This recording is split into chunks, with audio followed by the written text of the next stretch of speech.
little bit of housekeeping regarding this. Please be patient with us. There may be some feedback noise that you're hearing. It may be that you need to mute your phone or your mic if you're tuned in through the computer. And then obviously you can unmute yourself if you need to speak or ask a question.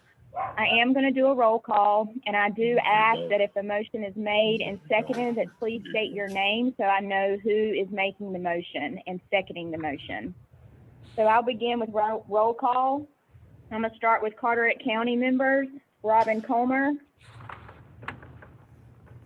Mark Mansfield, Jesse Vinson. Yes, Jesse's here. Robin was here. I'm sorry, I had on mute. Oh, sorry. Thank you, Robin. Don Kirkman. Ryan Eagleston. I see it.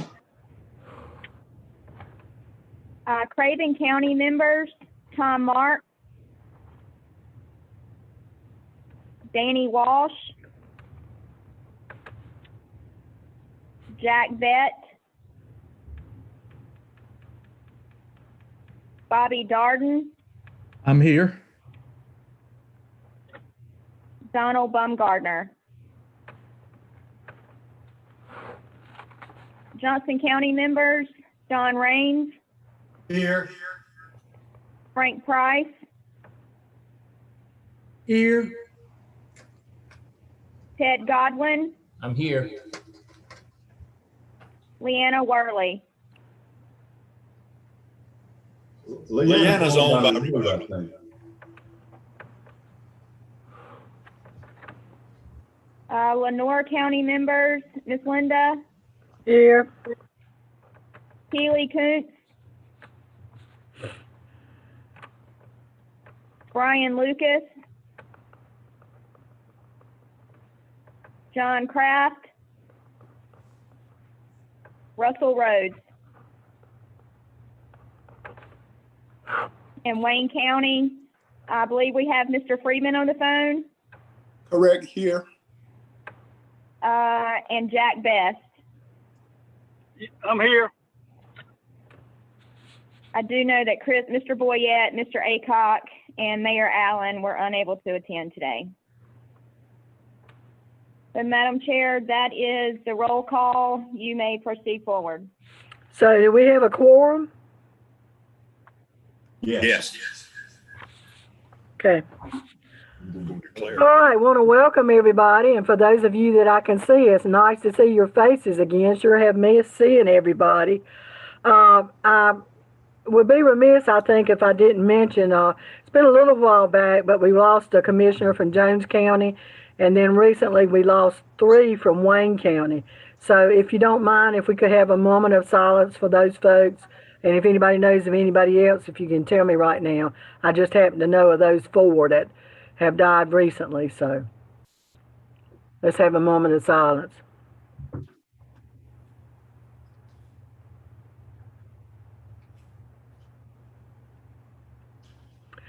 Okay, again, welcome to everybody. It's so good to see smiling faces. Pardon me? It's so good to see smiling faces. You should have received your minutes. We would entertain a motion that the minutes be approved. And please remember to state your name and if you're making the motion or second it, so Jennifer can get it in the minutes. Madam Chairman, I'd make a motion that we approve the minutes as presented. And this is Jesse Benson, right? Correct. Okay, is there a second? Don. Who is anybody second? Don Manning, second. Oh, he's muted, so we couldn't hear him. That's good. Okay. Okay. In front of me, so. We have a motion and a second. All those in favor say aye. Aye. And all those opposed likewise. Okay. We now have our approval of the agenda that you see before you. Sherwood, are there any adjustments or anything that you know of? Not that I'm aware of. Okay, anybody need to add anything? If not, we would entertain a motion to approve our agenda. So moved. This is Jesse Vincent. Thank you, Jesse. Been a motion? Yes. Who's yes? Yes. Frank Price, second. Remember, Jennifer needs to know the name so she can record it. And we can't see everybody, so that's why it's important for you to say your name. Okay, been a motion and a second. All those in favor say aye. And all those opposed likewise. Okay, at this time we will have our Board of Transportation report from General Hugh Overholt and Gus Tollridge. Let me. Excuse me just a minute, Madam Chair. Gus is no longer on the board. That's what I thought. Melvin Mitchell is going to be, he's joining us today, and he's the new member from Division 4. General Overholt is still, has been reappointed to the board, and we welcome him back, and he's got a lot of experience in dealing with us and our agenda. So General, we're so happy you agreed to serve again, and so happy we got reappointed. Thank you for that. Okay, Mr. Mitchell, you want to tell us a little bit about yourself, and we welcome you, and we're so glad to have you. Well, thank you very kindly. My name is Melvin Mitchell. I'm happy to be with you all today. Of course, I've been assigned to take over number 4 in terms of Nash Halifax. We have Jones County. We have, of course, we have Halifax County. We have Wayne County, also 6 counties. I'm looking forward to meeting each one of you all face to face.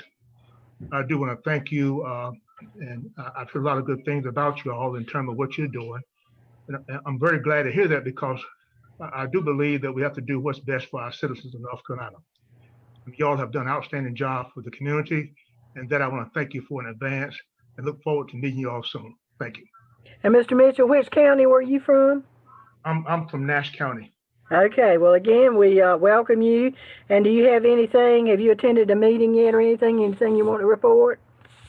No, I think Christy's going to be on the phone, and she's going to give an update for you. But right now, I'm in that learning process and so forth.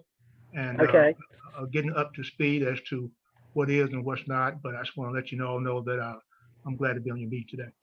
Well, again, welcome. We're glad to have you. And General Overholt was not on here. Is that correct? He was on earlier. He's on. General, could you give us a few words? You may have to remember to unmute yourself.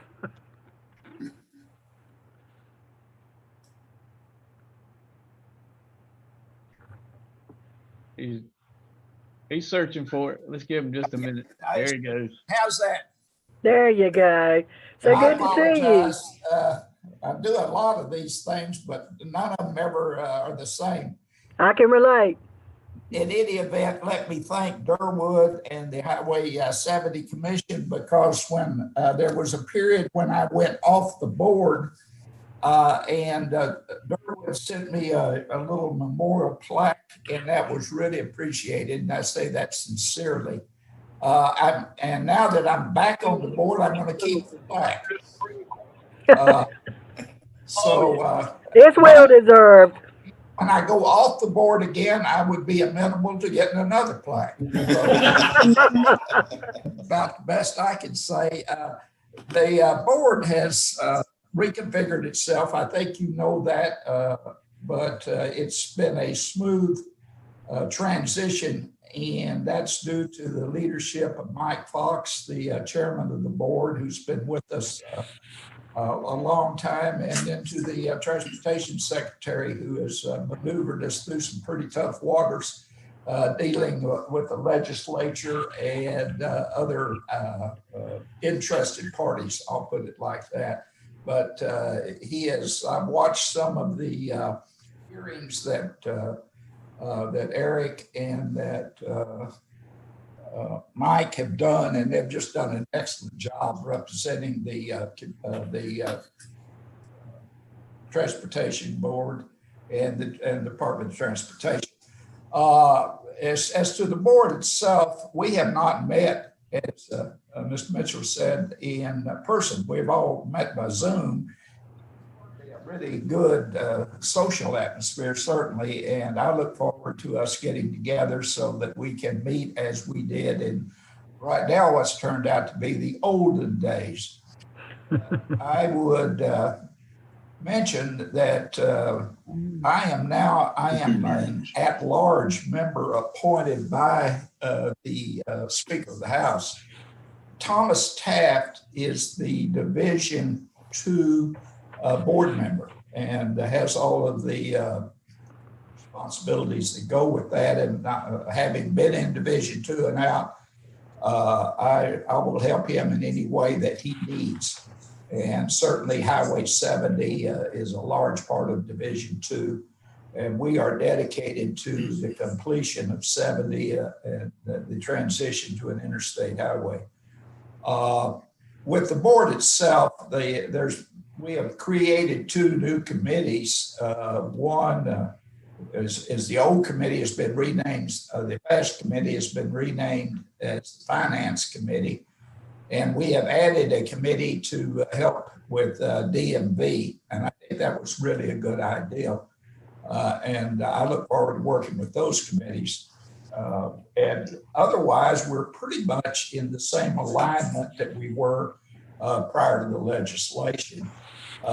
There is some discussion about what is the role of the board still, but I don't see that changing a lot. Quite frankly, with the leadership we've got in Raleigh, we're going to pull out of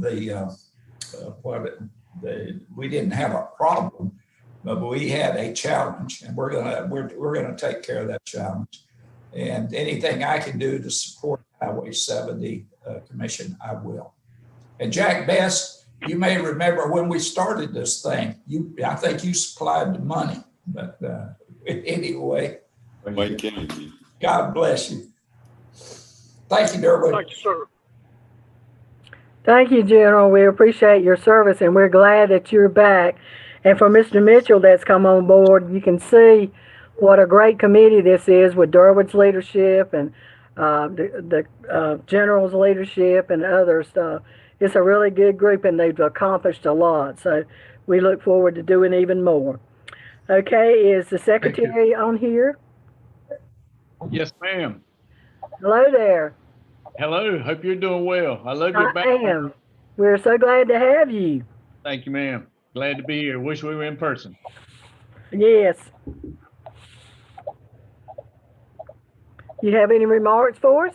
Yes, ma'am. What I'd like to do is just kind of feed off of what General and Board Member Mitchell were talking about, kind of give you a view of where we were, and where we are today and what our future looks like. And I know we've got some of our good leadership on here. We've got Ronnie Keeter, we've got Preston Hunter, as you all know, from Division II, and Kristen Barnes from Division IV. So, and I think Sam is on as well from the district office. So we've got good leadership, which is what it takes. As the generals mentioned, we got to continue to move forward. We did have some challenges in the past based on some storms that we've never faced any storms like we've had before, these past 2 storms.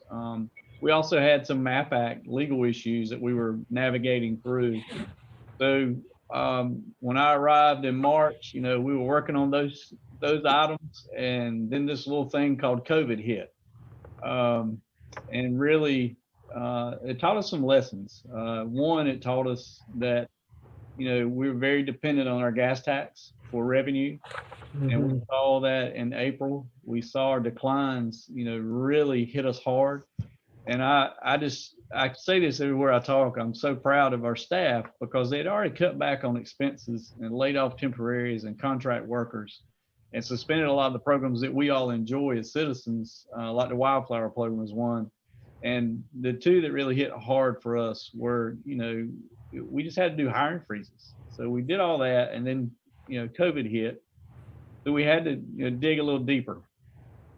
Two of the things that were really tough for me and our leadership team, we actually had to stop our recruitment activity. So we had to take our Transportation Engineer Associates program and our HBCU program, Historically Black College and University program, where we do our recruiting. We had to put those on pause. Very tough decisions, but as the General said, we had to make those decisions. And probably the hardest one that I've ever had to make in my career was we were forced to furlough our employees. We tried a different approach than I think what's ever been done before in state government. We started with our executive leadership. So myself and my team took the hit first. Our hope was we would not have to get to our rank and file employees, that our revenues would pick up faster. That didn't happen. So we had to furlough all of our staff, from our executives to our senior to our rank and file employees. And the first time ever, we dropped below our cash floor. We have a statutory minimum at that time was around about $300 million, and we fell below that amount. So it was really tough, which meant we couldn't do any contract work. We had to work with the General Assembly to make sure if we had any emergencies that we could get those at least contracted. So it was very tough, but we are turning a corner. I feel very positive today that we are getting better. Our revenues are getting better. We start to see some stabilization. Our average balance of cash is about 700 million. And when you say that, that sounds like a lot, but I remind people that DOT was used to a $2 billion to $3 billion cash reserve. So when we had storms, we had a way to, manage those storms. And we were putting a lot of projects out, which we needed, and we still need to do that. So we still need an investment of cash to make sure we can continue those projects and not just push them back and delay them. But we're continuing to do that. We're looking at our spend plans, all of our modes, the divisions. Everyone has an active spend plan, which to Board Member Mitchell and the General, we were talking about, the restructure of the board. One of the authorities of the board is they are to approve our spend plan along with our Office of Budget Management. So they did that at our past session, and we are moving forward with that. Everyone is doing very well. Now, I will tell you, it's a conservative spend plan. We are starting to open up more expenditures and revenue streams to those, or to cash to those units as we continue to look at a positive growth. But I can tell you they're doing very well. They're staying below those cash balances and below their spend plan, and just very, very excited. We had to adjust. We had to make sure we got, we were right in the middle of hurricane season, still haven't finished. And, I remind people we had a hurricane, we had an earthquake, we were in a pandemic, and we had 2 tornadoes within 7 days of each other. So you have to be prepared. And that's one thing I just, thank the staff for what they're doing to make sure we're prepared. And we did have to push back projects. As everyone knows, we pushed back a lot of our projects in our still. But that's the reality that we're in, and we're starting to look at, what do we look like going forward? So one of the things that I was glad that we could get accomplished within the last couple of weeks, we did get approval from our Council of State on October 6th for the sale of our second and third wave of our build-in C bonds. It's about $700 million. It's a $3 billion package total that was created in 2018, and our first sale was about $300 million in 2019. And that's critical to make sure we keep our existing projects that were out there moving and have the funding to pay for that, so we wouldn't have to dip into our cash. So it's very critical. I'm glad to say that that's moving. Hopefully have a sale in November. And the next thing is the future. So what does our revenue streams look like? So if you talk about the pandemic and what it showed us about how vulnerable we are with our gas tax, we've got to look for the future and not rely on, our gas tax because of the disruption that's coming. You got disruption with technology. We've got electric vehicles. We got automated vehicles, ride sharing. Who in the world would have thought? I grew up Johnston County, Eastern North Carolina boy. My mom and daddy always told me not to get in the car with strangers. And what do? We hit a button and this car shows up and we jump in. I mean, things like that we have to prepare for. And that's one of the reasons the NC First Commission was created. and they're developing a plan. They've done a lot of research. They're looking at other states, other countries. What are they doing as far as the revenue for transportation? And what is that strategy assessment look like? A lot of great people, a lot of smart people, a lot of business people and policy advisors. Very glad to see the makeup of this group. Ward Nye and Nancy McFarland chair that, and I couldn't ask for better chairwomen and men in that, because they are just great. They do a great job. They're wrapping up that work though, and we're going to be going through those suggestions towards the end of this year and hopefully have that ready so that we can have good partnerships out and ready. I talked to Rowan County this morning, their chamber, and talked about the partnerships, and the same thing here with the US 70 Corps. We want to make sure we have those partnerships, and we're going to need those when we go to the General Assembly with options on what our future funding should look like. But it's got to be fair. It's got to be equitable. And one of the things on the I-95 coalition that we've done, North Carolina is a part of a study for mileage-based user fee. I've got the device in my car, and it sends me a monthly bill so I can see what, if I were not paying this tax at the pump, what would my bill be for the use of the roadways? So that's coming. So we're testing that out just to see. That's one option. There's several options out there.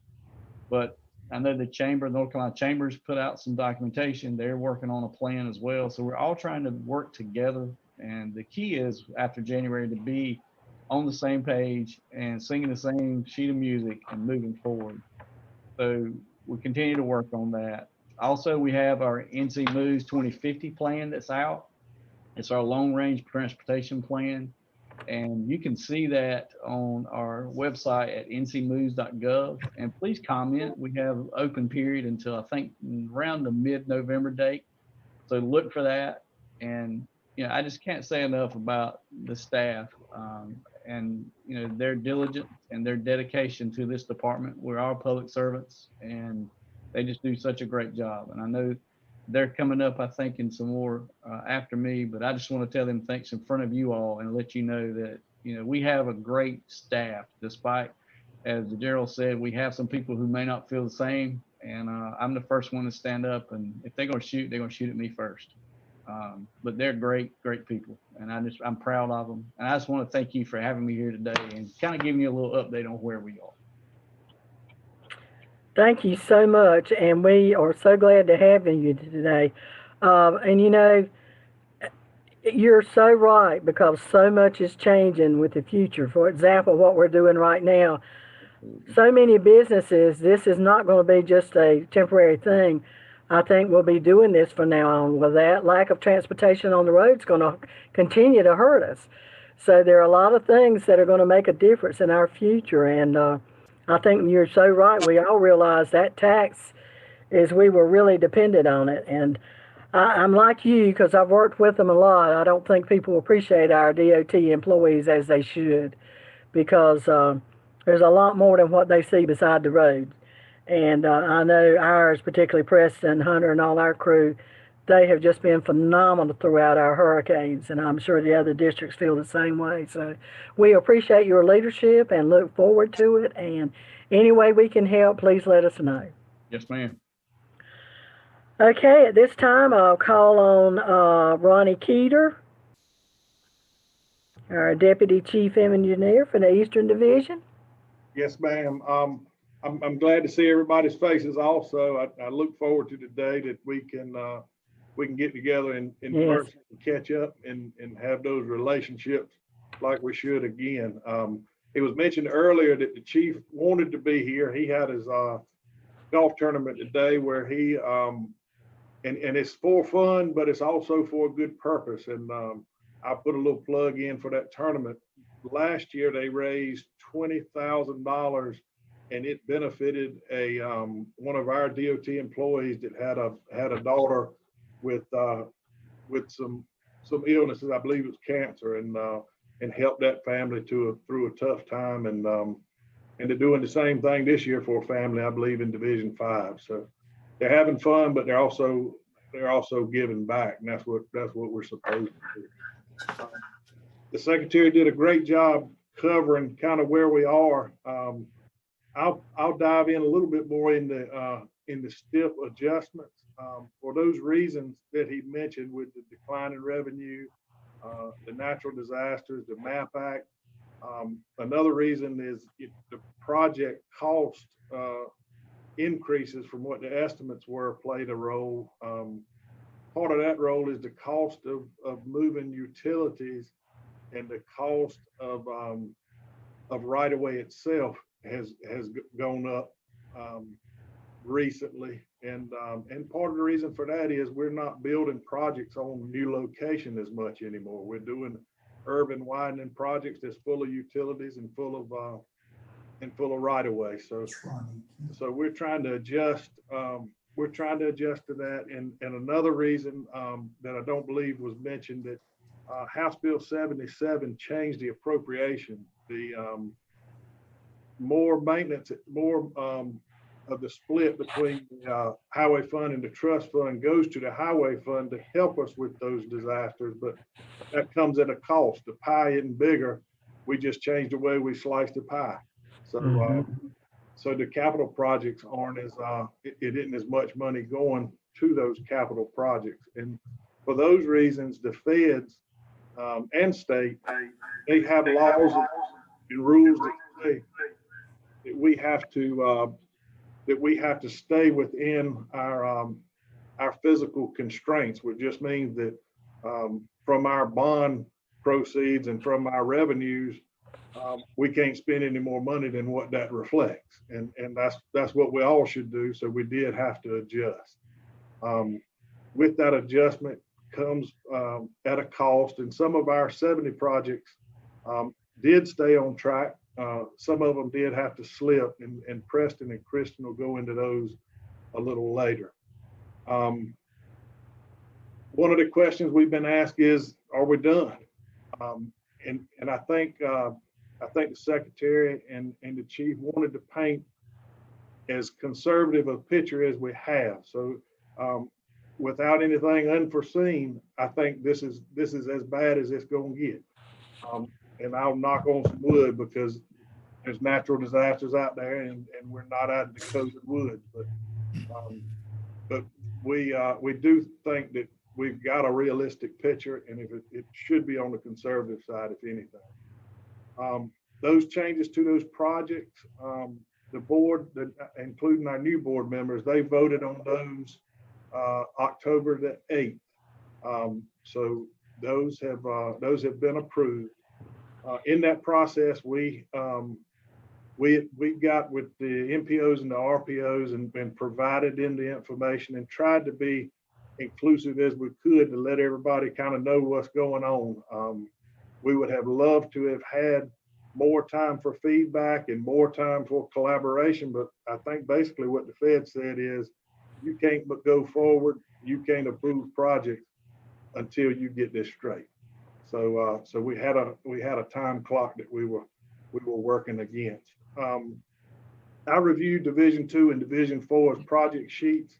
The only one that wasn't mentioned, and mainly because we're dealing with it up here a lot, is it was the infrastructure grant for I-95 and 70 to put broadband along the right of way. And I'll just give you a brief update on that.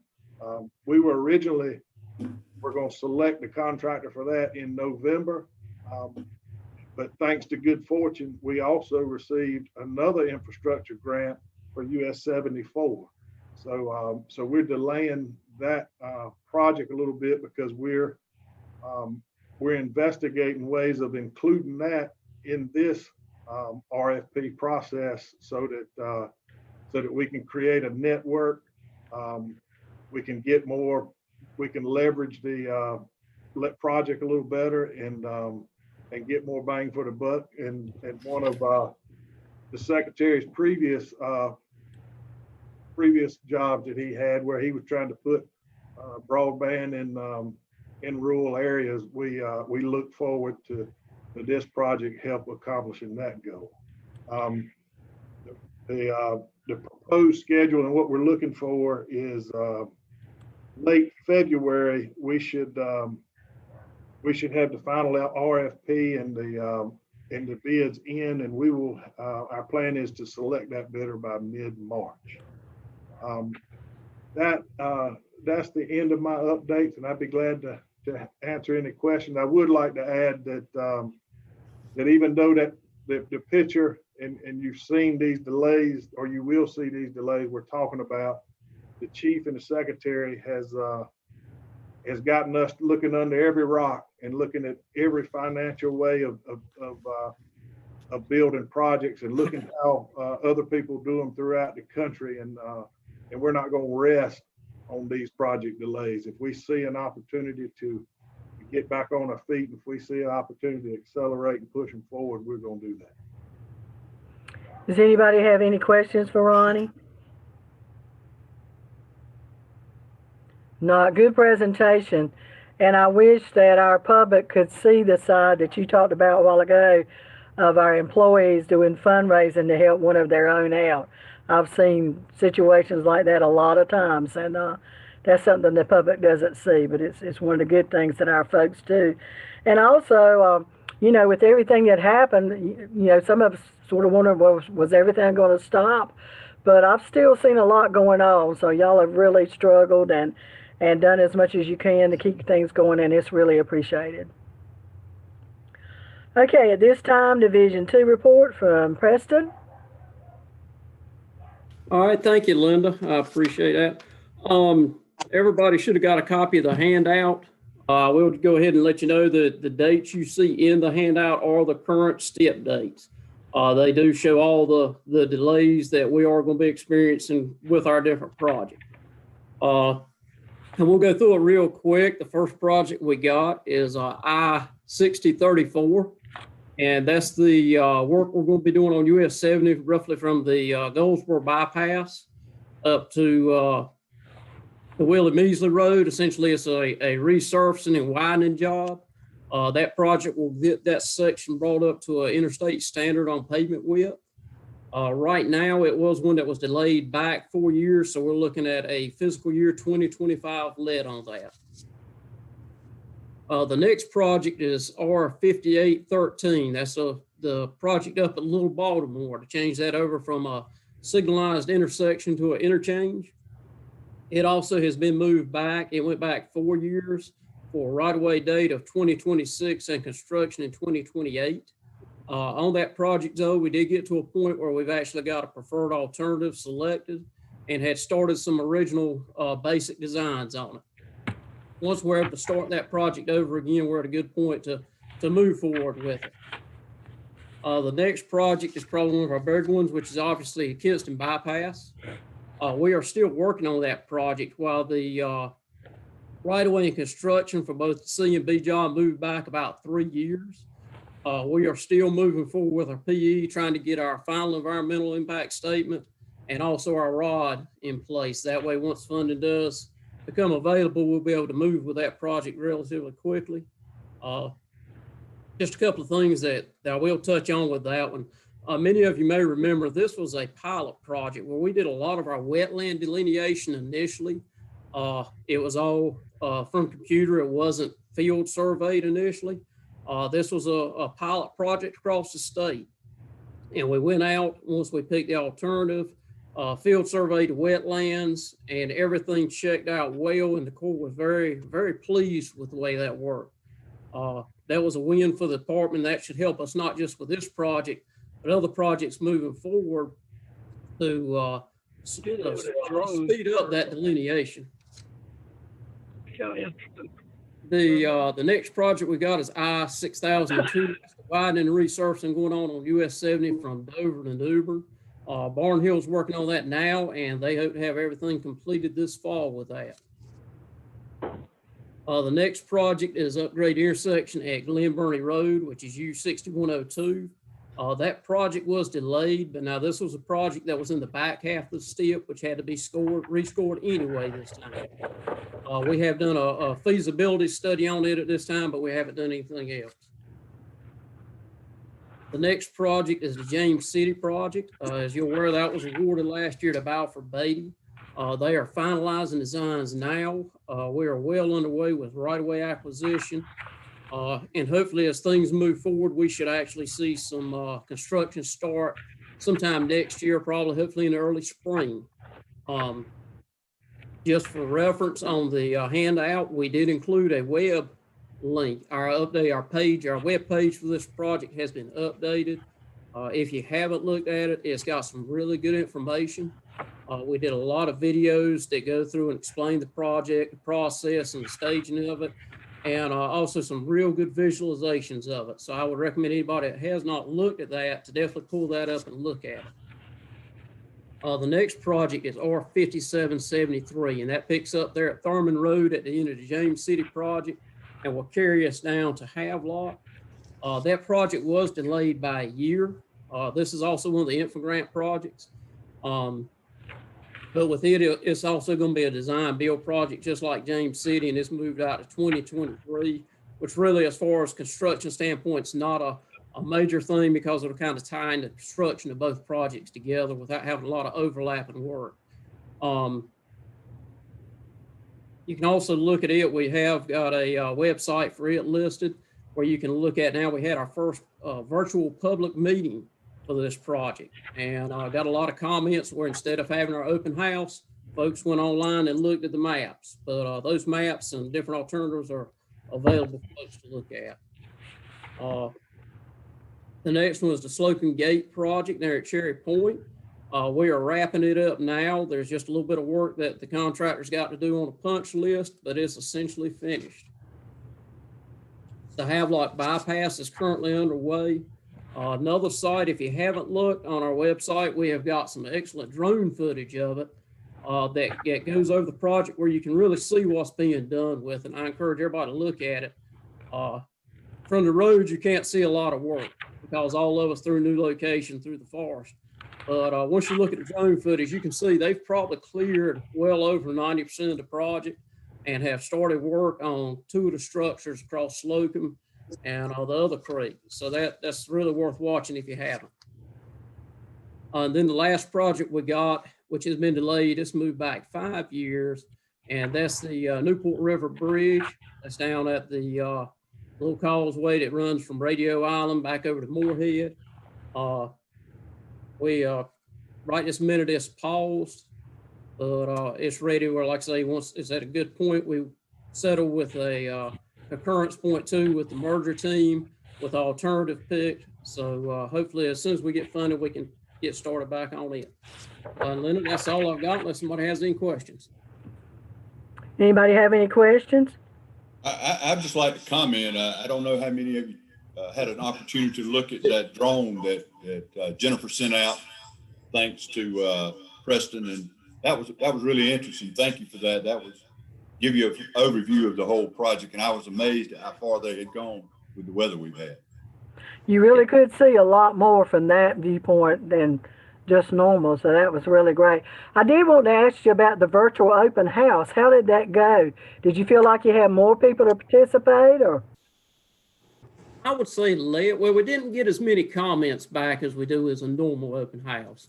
I don't remember the number of folks. We had a lot of folks view it, but I think we wound up at about, I believe, 47 comments based on. I mean, it overall went well. The agencies were pleased with the response because, once again, it was a mandatory meeting we had to have to meet our permits, and they were happy with it. So I reckon that's, at the end of the day, that's probably one of the big things that counts. But we got good feedback from it. Good.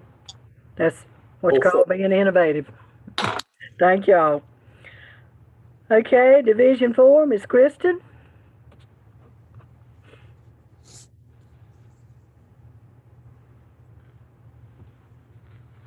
You're on mute, Kristen.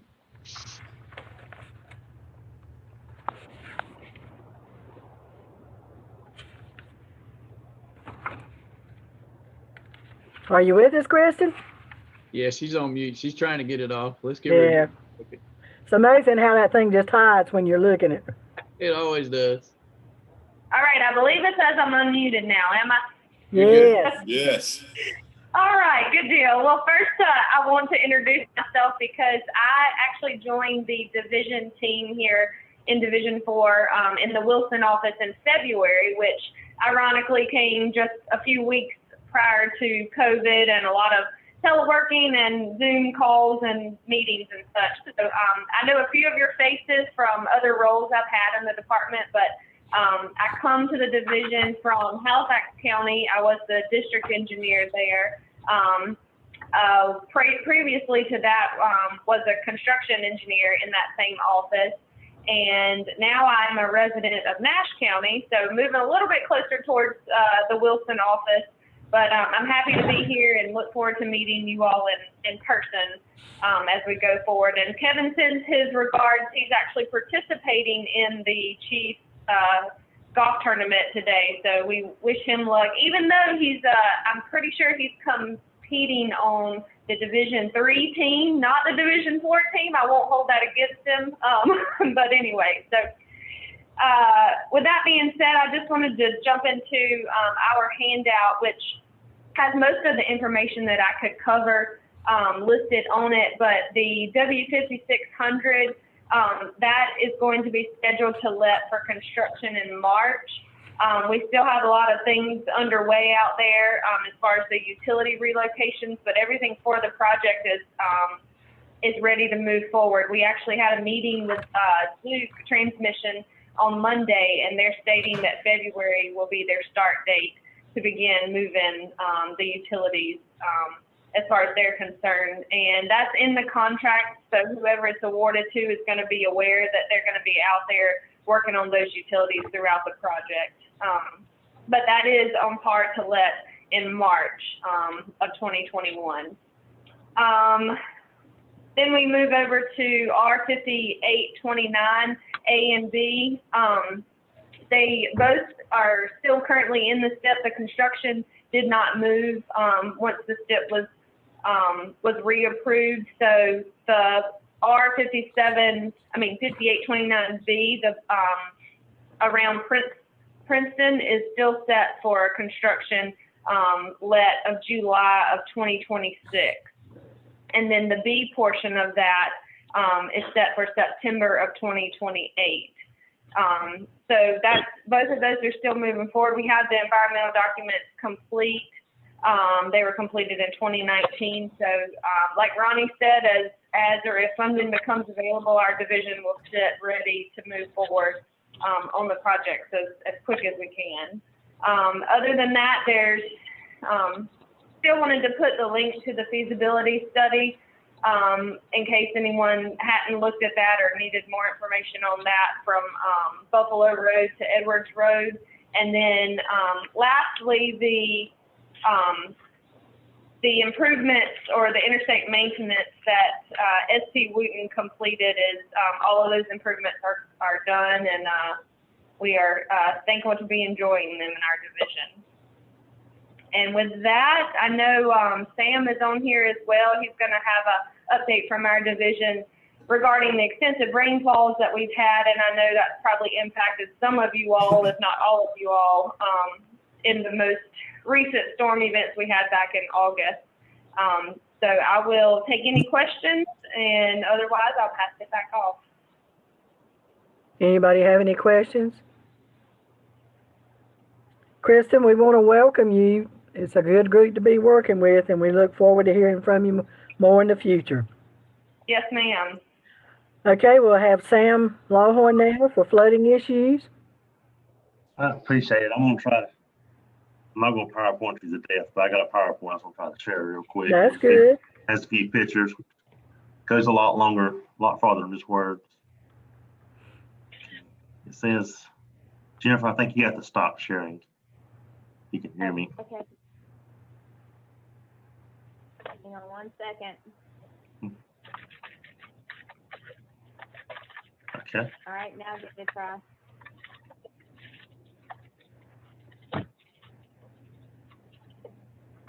All right, can y'all see that now?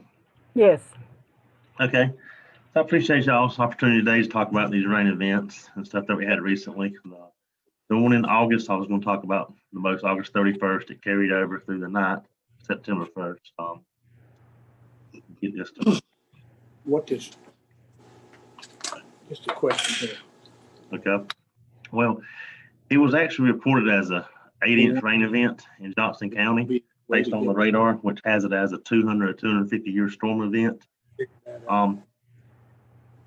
So a storm, you talk about years in storm events. What we talk about is like, if you say a 200 year, we anticipate one of those storms happening every 200 year statistically. So not getting super detailed, but you expect to have one of these every 200, 250 years. Well, a lot of residents in the area actually, in the rain gauges, had 10 to 15 inches of rain. I know just behind our house is not very accurate. We have a little kiddie pool for my little son, and we had over 10 inches of rain and just it. That was the economic. Samuel, hold on just a minute. Please make sure that you are muted. We can hear some talking in the background. So if you're not muted, please do so. Thank you. Okay, Samuel. Okay, sorry about that. And so to give you a little background, our cross lines are designed for 25-year storm events on secondary and 50-year on primaries. And, that's typical of the life of a cross line. So we kind of designed it for the worst storm we think we'd see in that cross line's life. Well, if these were, 10 to 15 inches, you're looking over a 250-year storm. So, very abnormal storm here. And in hurricanes, we do see this amount of rain, the 10 to 15 inches, but those are 24-hour events. Well, this is just 4 hours. So that was a lot of rain. You think about a hurricane, amount of rain we're getting, a large hurricane coming down in southern Johnston County in just 4 hours. A lot of mass flooding. It's definitely an abnormal storm. It seems to be getting more and more common, though, unfortunately. I do got a picture here of all the damage sites. In Division 4, all the major damage was in Johnston County. There was some damage in Harnett and Wake County, but they're outside of Division 4. So I didn't include them on this. But you can see from here, most of it was in the southern half, around the Four Oaks and Smithfield area. Was what that's where the 10 to 15 inches was reported by residents.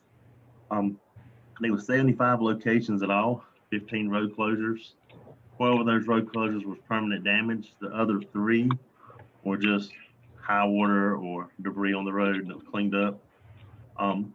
Of the 75 sites, 55 are being completely repaired, which I think goes credit to our maintenance staff. The 20 that's remaining, only 3 of those are road closures. The other 17 has been stabilized, safe to open to the traveling public, but we have to go back and do a little work. I know there's 1 or 2 with the cross line still needs to be replaced, and there's a few with, we need to go by and stabilize the area a little bit more. We're estimating between $2 and $2.5 million of damage just on our roadways with this storm. Goes back to you talking about unexpected budget things. That's just one of those things that happen. I mean, a 200, 250 year storm, who expects that to happen, this year, which is the year for it, I guess. But a lot of localized flooding as well, private businesses, homeowners, definitely, and those numbers are not included in our estimate. But the most important thing I'll say about the storm is, we lost the life of 2 young kids here, Alexa Castro and Abraham Martinez Jr. Alexa was only 5 years old, and her brother Abraham was only 4, which is just tragic for 2 kids that age. So the EMS received a call at 11:30 that night for her mother about their car being overswept and swept into the creek on Galilee Road. Where the rescue crews went out to rescue them on swiftwater rescue, and upon arriving, they were able to actually get to the car, get both kids and the mom out. But then, unfortunately, the water was so strong the boat flipped over and capsized, and both kids would actually end up drowning. Just a tragic event. All the damage in the world would just, to me, is not worth seeing 2 kids. This young just lost life. That tragic and that dramatic. It was definitely, it was one of the few that they had the local swiftwater rescues had to go out and get. So it wasn't the only situation there, but it was the only one that led to a loss of life. This is the picture of the actual site, Galilee Road, some pictures of it. You can see that the head wall there, the dirt used to be level with that much dirt washed away, half the road washed away. Just so much water came so fast. It just overtopped the road, washed down the backside of it, washed out the backside of the road. And then, if you come along with the car with that moving water, you just didn't have a chance really, because especially kind of a blind curve coming in there. This also washed out, had some issues in Matthew. It was replaced in 2017. And the pipe there is 13 foot by 8 foot, which is big enough to walk through. I mean, it's a pretty good sized pipe. Now design standards, but still just this amount of water coming through this fast that hold. We do have entered a bridge design build contract. We're around $1 million, and they want to install a bridge at this site. So hopefully this never happens again. They are planning on starting construction around Christmas and hopefully be done the following March. And then this is another one of the sites. I got a few I just want to show what the road closures were. And this one, the water just came through, washed the back end of the pipe off, and over top the road, started washing the back of the ditch off again. You can see the red car there to give you out there. This was the area, another of a swift water rescue. They had to get the guy off the top of that car. There was so much water coming through this area. This one, we're waiting on the pipe to be fabricated. As soon as it's built and delivered, we hope then 2 to 3 weeks after delivery, we can have it open. So a lot of the time here is waiting to get the pipe to us. So as soon as the private contractor can build and get it to us, so we'll have it in 2 to 3 weeks. This is the third site that's still closed, King Mill Road. And what happened here, the water was coming so hard, it actually pushed the bottom of the pipe up, got up under it and beveled it, caused structural damage. This one, we hope to start working on this week. We're actually cutting the bottom of the pipe off, putting back a concrete base so to give it support and everything. And we hope this one in next week or two will be back open. And then another picture, last one I got to show you, this was just some kind of the typical damage we saw all around, just amount of shoulder washing, sometimes small sections of pavement coming washing. This is on 301 there between Smithfield and Four Oaks. Water, too much water overtopped and ends up washing away. This has already been fixed. I give definitely kudos to our maintenance staff and bridge staff. They spent a lot of hard work to get this amount of project open this fast. Just the remaining, definitely help from other counties too, across the division. We had a lot of help come in and help us fix all this, so we definitely appreciate that. And again, I just want to make sure, like the biggest thing with us, hate to see the loss of life, with especially a 4 and 5 year old. So definitely ask you to keep their family in your thoughts and prayers going through all this. But that's all I got. If there's any questions, I'd be happy to answer any questions about any of these sites. Or Anybody have any questions of Samuel? Sam, is this PowerPoint available to the board members? I can send it to you. That would be great. Thank you. Sam, if you get it to Jennifer, she can get it out to our members. Okay, I sent it to Jennifer as a PDF. Is that okay? Just send it as a PDF. The PowerPoint's so large, I don't know why, but it wouldn't send. Yeah. So Jennifer's got it as a PDF. Okay. Good. Well, thank you for putting. Go ahead. Just Linda, I was just saying I will make sure I forward that PowerPoint in a PDF format to the members. Okay, thank you so much, Jennifer. Thank you for putting that together. It just never ceases to amaze me how much water we can take on in such a short period of time, as well as the damage it can do. Yes. So just makes us more aware of it all the time. This has been a year, has it not, folks, of all kinds of different challenges. Okay, at this time, we'd ask Mr. Durwood if he would have remarks as well as our financial report. Well, I want to comment on several things. One, Ronnie talked about the I-95 US 70 broadband grants. We're seeing today as an example of our meeting here that how important broadband and internet are. We have a lot of kids in Eastern North Carolina and probably in far Western North Carolina that don't have access to education because they don't have internet and broadband. So I know we have been able, as Ronnie said, to get 2 grants, and we're excited about that, that hopefully we can get rid of those shortages for our kids at least to be educated. And it appears we're going to be doing business, small business, large business, are all going to be doing.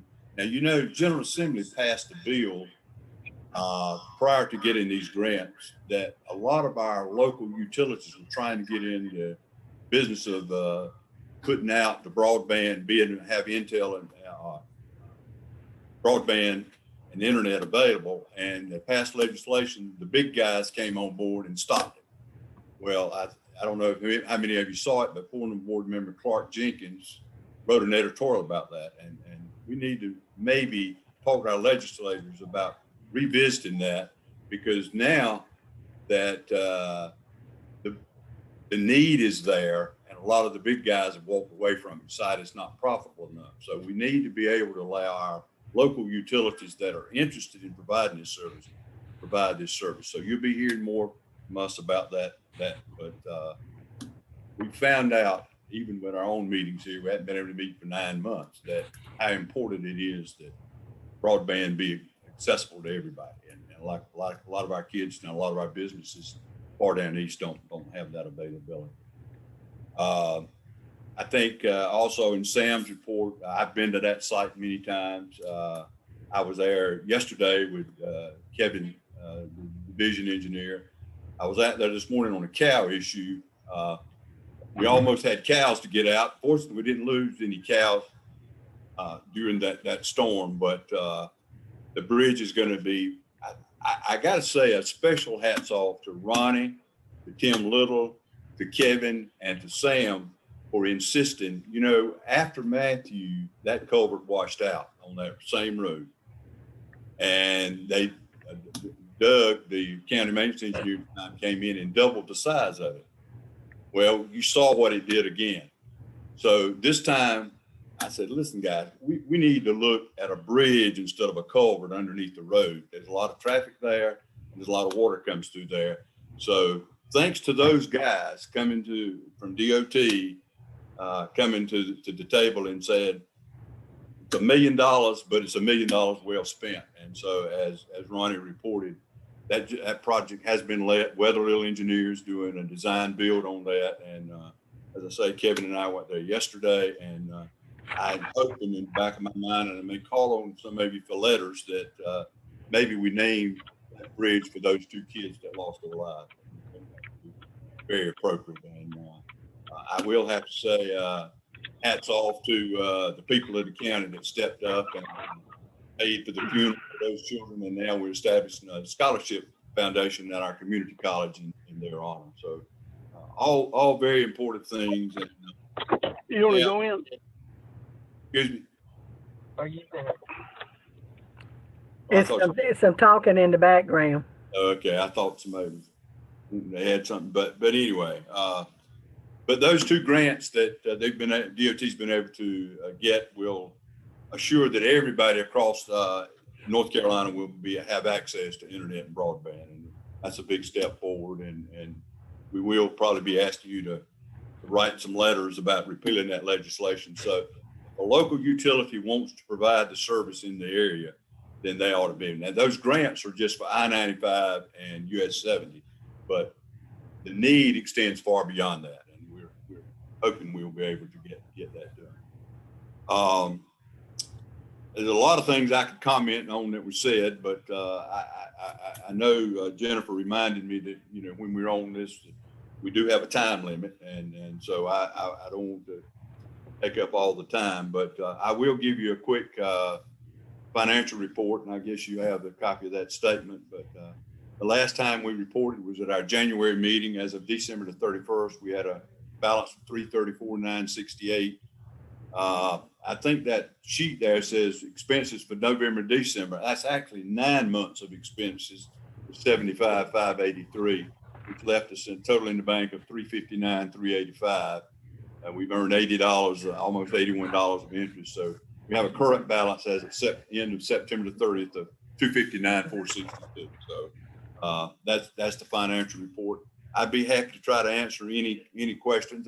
There's a lot of conversation. A lot of work's been going on. I think I've shared with you all that a group came together informally of climatologists, engineers, hydrologists, came together after Matthew and started meeting on a regular basis to talk about flooding issues in Eastern North Carolina.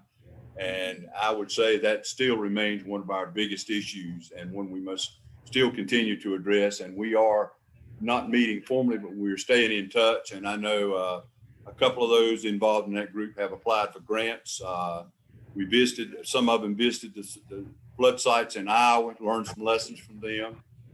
So we're trying to learn more about how we handle the floodwaters, because I don't think there's any question it's gonna get worse. And as rains intensify, and whether you believe in climate change or not, something's happening, and I won't get into that debate. But anyway, we are working on that on a daily basis. And back to the cows, I was in a meeting this morning about the cows again. So it seems like the cows are still trying to get involved in our Galilee Road project, but they're gonna get started out there on Monday, and hopefully we're gonna get the cows out of the way. But any questions on any of the projects, I'd be happy to try to answer. And we sent out our director's report for the last couple of months yesterday, and I assume Jennifer's been able to get that out. Any questions? Anybody have any questions of Darwood? You know, I don't think we realize sometimes that what all Darwood does, the Highway 70 Corridor Commission and I-42 is not just when we meet. He's constantly working every day, talking with legislators, congressmen, and so on and so forth. So he definitely is a full-time lobbyist for us, and we appreciate that, Darwood, so much. Yeah. I'm going to speak to Darwood's microphone if you can hear me, so we don't have any echo. Don Raines, thank you. The flooding issues are not just a DOT issue. It's affecting municipalities in Johnston County. Clayton just got a grant, EDA grant for $12 million, which they're fortunate to get.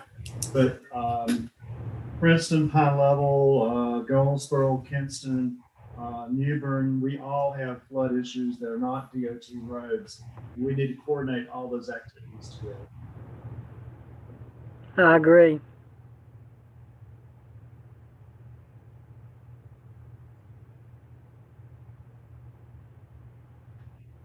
But, Madam Chairman, are you in Florida, or you just got a good scene behind you?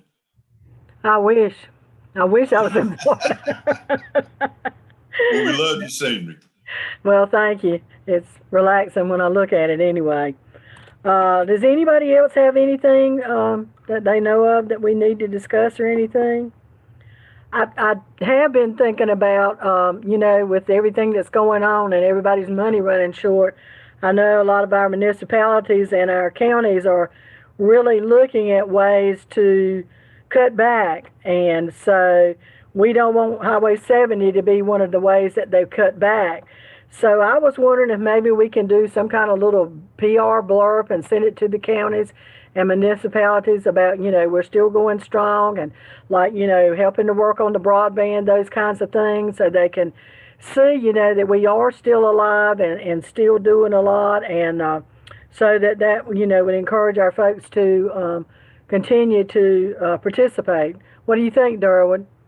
Well, I think that's a great idea, and I will comment, and I guess that the counties have recognized it. I knew that everybody was having budget constraints, so I didn't, since we were in pretty good position financially, I didn't bill any of our counties this year, have not billed them, and hopefully we can get through to the next billing cycle. So hopefully the next billing cycle, things will have recovered, and we'll be able to continue our work and continue our funding. But and that would be a good thing to let them know.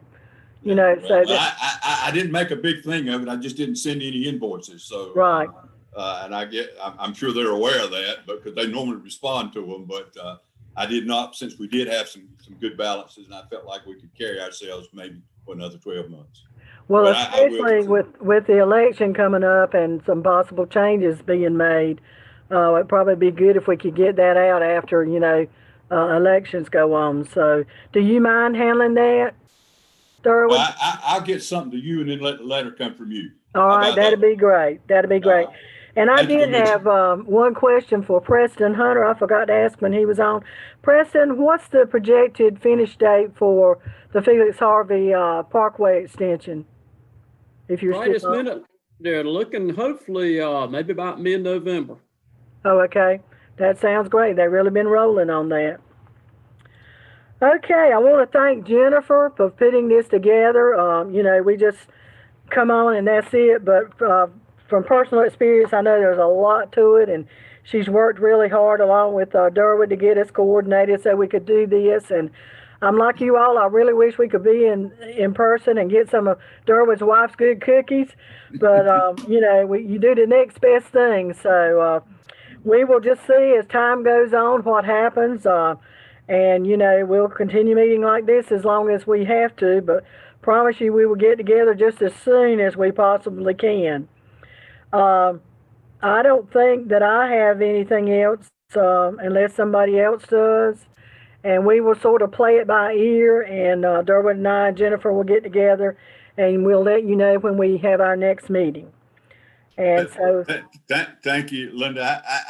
I need to say a special thanks to Jennifer too. She has guided Jennifer and my Karen here. As all of y'all know, I'm an old guy, and I'm not highly technical in this IT field. So they've had to steer me through, and Jennifer has done a great job of putting this together, and Karen has kept me on board with it.